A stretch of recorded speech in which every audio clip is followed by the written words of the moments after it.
Hey, I just wanted to make a quick video about the aftermath of the GDPR frenzy that we all saw last week. Obviously, everybody's inbox was flooded with emails telling us about new privacy policies and asking us to resubscribe or unsubscribe, to email lists. Some email lists that we probably didn't even know that we were on, and as I heard from a lot of people, people were very happy to find an opportunity to get themselves off a lot of email lists. But that wasn't a good thing for businesses. And I particularly want to talk about small businesses or small to medium businesses because they're the businesses that I'm most focused on in the work that I do. Um, I think there was a lot of misunderstandings which led to an overreaction and a fear actually, from seeing all the emails from so many other businesses, but they were particularly big businesses, and of course, it's a very big issue for them. It's very important. We all know various things that have gone on with Facebook recently to do with privacy and data protection breaches. But for small businesses, it seems like there wasn't maybe quite enough guidance there, but certainly a lot of fear, I think, and now a lot of businesses have been left with their email list that probably took them a long time to build up. That they've been, decimated. Um, it's not such a bad thing because obviously people weren't opening your emails. You don't want to be sending them emails. Maybe it's actually costing you money to send them emails, but also your deliverability rate. When something like Gmail sees emails coming in from you and they're either going to spam or they're just not being opened, then obviously, they're not going to treat those emails as well in the future. But anyway, so what do you do now? Well, it's actually a great opportunity to re-engage with, well, obviously you can't re-engage with old subscribers if you lost them, but it's an opportunity for you to reassess how you engage with your current subscribers, because I think a lot of the problems were that, you know, I know myself, for example, I was getting a lot of emails in last week, and I probably forgot I was on email lists. And sometimes it's even somebody that I know personally, and I don't want to unsubscribe from their email list, but what they're doing isn't relevant to me. So, if they were asking me to resubscribe last week, well, I was taking the decision not to resubscribe. But if you're trying to get people back on your email list now, the main thing you need to think about is value. You need to be giving value. I cannot believe the number of businesses or the number of websites that I go on to, and I see something where somebody's asking me to subscribe to their newsletter. But why? Why should I care? Why do I want to get your newsletter? I get enough emails already.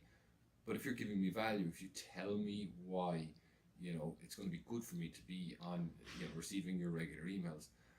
More to the point is, what's the value you can give me straight away in the beginning? We all see other businesses giving away something for free that helps to get you onto their email list. But of course, you still need to be giving value after you give. So something like a free guide, like I'll download plenty of free guides that are of interest and of value to me, and then I'll probably be put on an email sequence after that. I can unsubscribe if I want, but I see a lot of businesses doing a very, very good job of how they run that email sequence afterwards. They're not salesy, they're engaging with me, they're giving me value, I'm learning from them, and yes, eventually then they might try to sell it to me, but they have a much, much bigger chance of getting a sale from me because they warmed me up in the process of sending me these informative emails that I actually quite often enjoy reading. But on top of that, if you need to look at the ways that you're getting people onto your website. Obviously, that comes down to maybe you're running some ads like Google Ads or search engine optimization, but also what's the experience like when somebody comes onto your website? Because it's 2018 now, and it's unbelievable the number of websites that you can look at, and they really look at least 10 years old. Even some websites that I've seen that have been built in the last few years, they already look dated very quickly. And of course, I don't even need to mention mobile optimization. Like, it just has to be a given. Really, your website should be built firstly with mobile in mind these days. Maybe it depends on the type of business that you are, but in most cases, it needs to be mobile first. So then, when they're on the website, how engaging is it for them?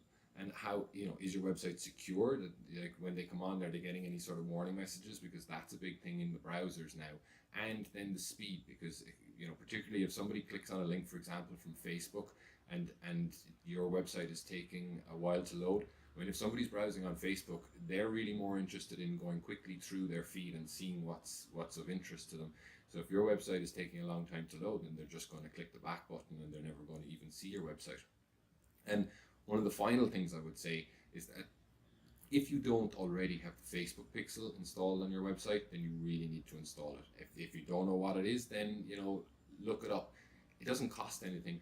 The Facebook pixel is running in the background on your website, and it's tracking, all legally, all legit within GDPR. Obviously, you need a privacy policy on your website, which will disclose those sort of things that you're doing, cookies, etc., and that you have the Facebook pixel on your website.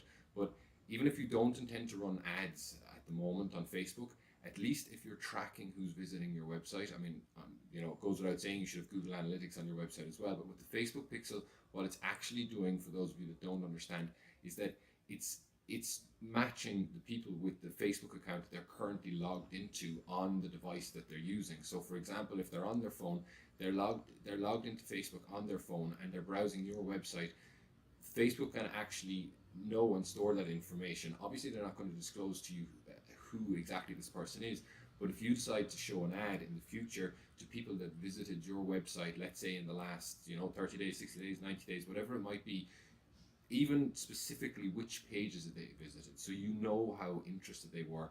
Maybe even e-commerce site, what products they were looking at, or that they got as far as the cart or the checkout, but they didn't actually buy. Then you can know all of this using the Facebook pixel. So my advice to you is, well, get your website more engaging, offer more value, particularly if you're looking to get somebody onto your email list, and make sure you're tracking people using the Facebook pixel. I hope that's of help to some of you. Take care.